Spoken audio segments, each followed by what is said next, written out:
Hey brother, it is October 30th, 2016, day before Halloween. Yeah, sorry I didn't have a video last week. It has been interesting over here.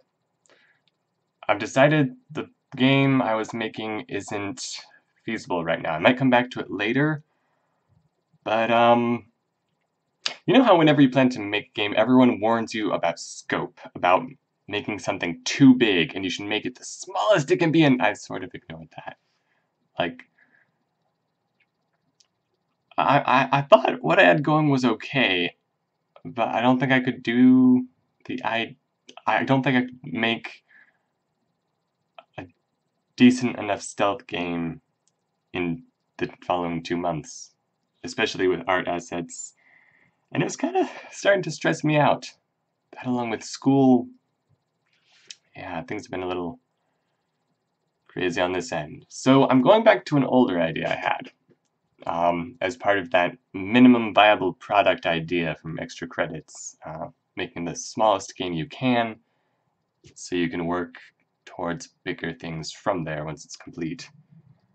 And also, this is going to be way more feasible with school and hopefully a little less stressful.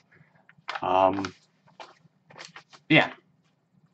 Game I'm making is called the Teleporting Square Person. Got a little designer document here. Yeah, it was originally called the Teleporting Cube Man, but then I realized two things. First, squares are easier to draw than cubes. Second, squares and cubes are inanimate objects. They don't really conform to gender. So it's not really a man, is it?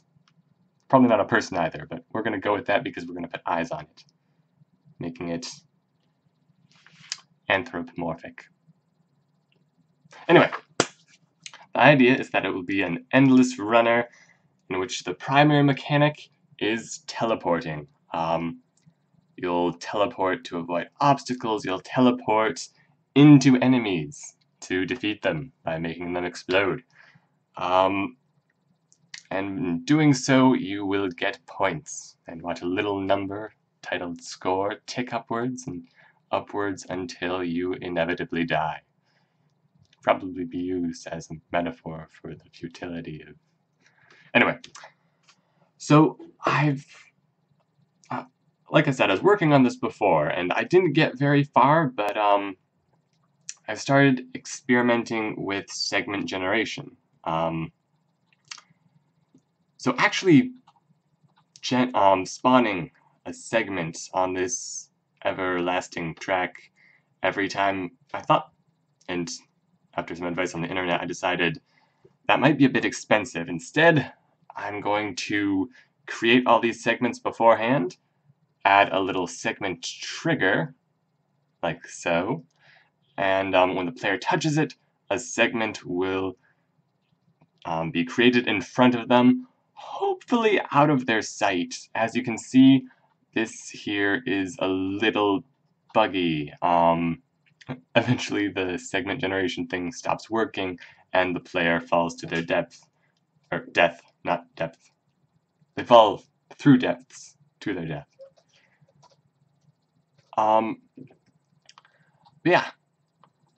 I sort of got teleporting in, but it just moves the player right to where the mouse points to, and it's got to be a lot smoother than that for this to work.